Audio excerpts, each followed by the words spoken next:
Were you ever one of those children that couldn't fall asleep unless your parents told you a bedtime story? Maybe you wanted to exhaust some of your leftover brain energy. Maybe you thought hearing one would help you dream of gold and adventure. Or maybe you just wanted to hear your mom's voice for a little while longer. However different our reasons may be, we can't deny that it was magical to feel our eyes get heavy while in the safe comfort of our parents' warmth and a beautiful story. This is digital storytelling in the modern age. Storytelling is an art form that encompasses many cultures and eras. We're no strangers to stories, as from our childhood, we have already been told numerous tales and rumors about little Craig becoming a crocodile after he wouldn't stop crying so loudly, or Miss Pina becoming a pineapple for always being so lazy.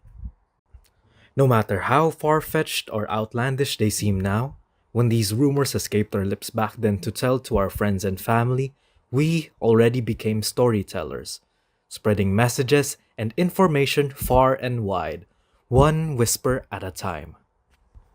The rise of digital technology and today's modern era foresaw the dying down of traditional publications and media.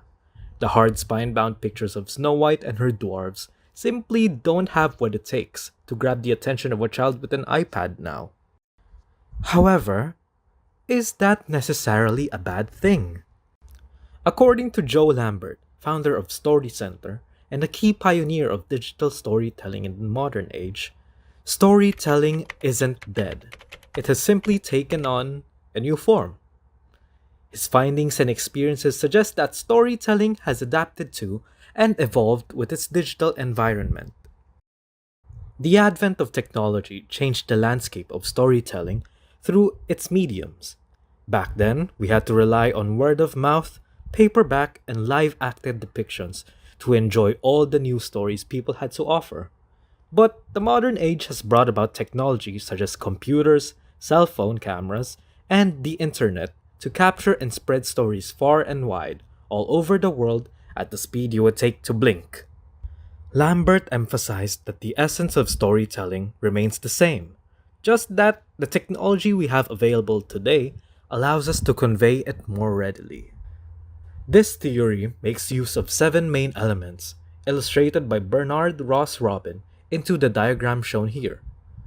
The four at the top symbolize the mediums of technology that digital storytelling utilizes, being digital media software for creating and editing digital images, audio, and video.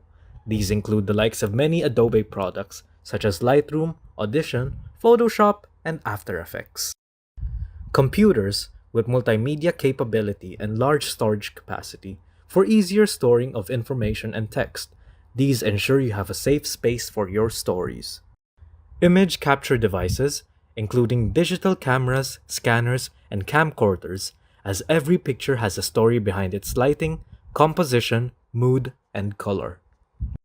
And lastly, audio capture devices, including high quality microphones and voice recorders, for a beautiful narration always makes for a compelling tale.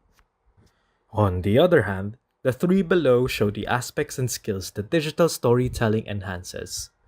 Firstly, in how it encompasses multiple literacy skills like researching, writing, organizing, presenting, and problem solving by making you think critically with your word choices and methods to tell your story.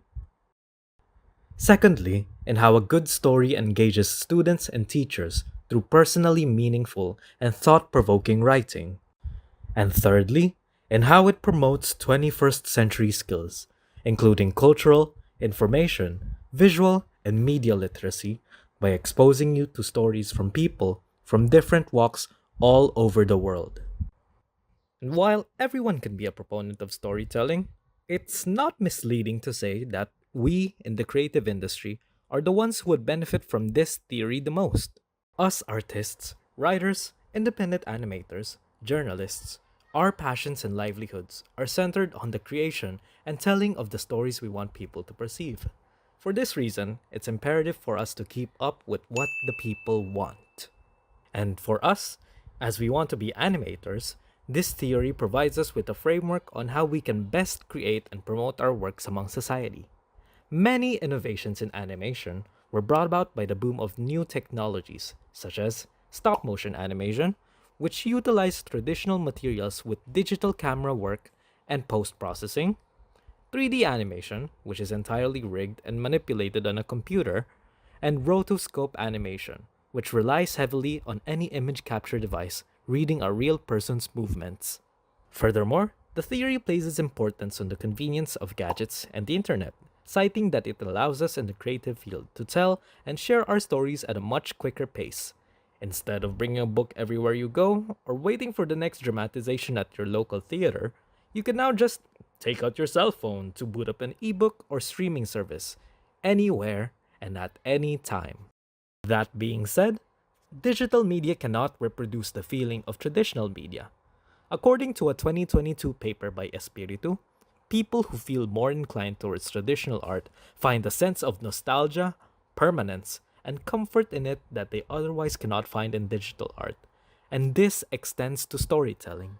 The smell of a freshly bought book, the feeling of the pages brushing against your hand, and the satisfaction of seeing a complete shelf of a series you like are completely unique to traditional media.